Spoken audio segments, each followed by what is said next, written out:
নমস্কার বন্ধুরা, আমি রুবি নতুন রান্না নিয়ে চলে এলাম। কড়াই বসিয়ে দিয়েছি, তেল দিয়ে দিচ্ছি যে রুই মাছ আর গাঠি দিয়ে টক। তেলটা গরম হয়ে গেছে, কড়াইয়ের গায়ে তেল মাখিয়ে দিলাম। এবার মাছগুলো ভেজে নেব। মাছটা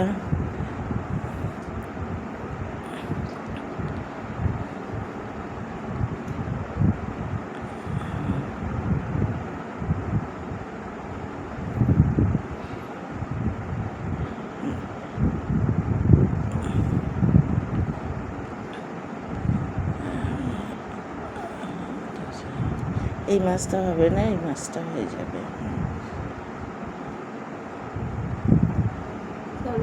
মাছটা এবার উল্টিয়ে নেব। মাছটা আমার ভাজা হয়ে গেছে, তুলে নেব।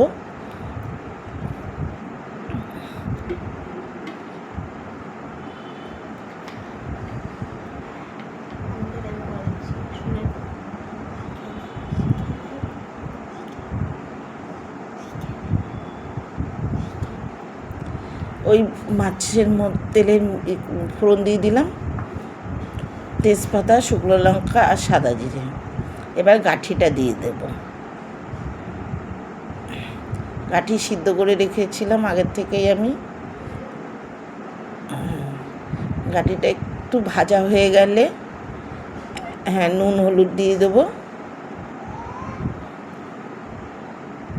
এবার লবণ হলুদ দিচ্ছি কালারের জন্য, আর স্বাদের জন্য লবণ দেব।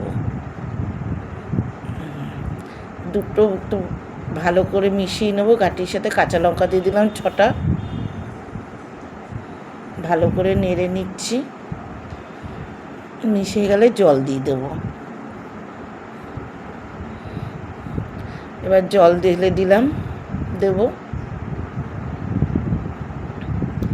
একটু ভেজে নিলাম, জল দিলাম। এবার মাছগুলো দিয়ে দেবো।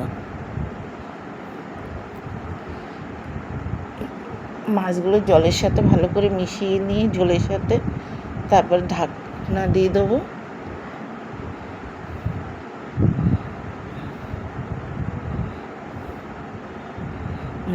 5 মিনিট বাদে আসবো। খুলে দেখলাম গাঠির ঝোল হয়ে গেছে। এবার লেবুর রস দিয়ে দেবো। এখন একটু ভাজা মশলার গুঁড়ো দেবো। ভাজা মশলা বলতে জিরে, ধনে আর শুকনো লঙ্কা, ভাজা মশলার গুঁড়ো। এবার লেবু পাতা দিয়ে ওপরে দিয়ে নামিয়ে দেবো। আমার রান্না কমপ্লিট। আমার রান্নাটা যদি আপনাদের ভালো লাগে, লাইক এবং কমেন্ট দুটোই করবেন। নমস্কার বন্ধু।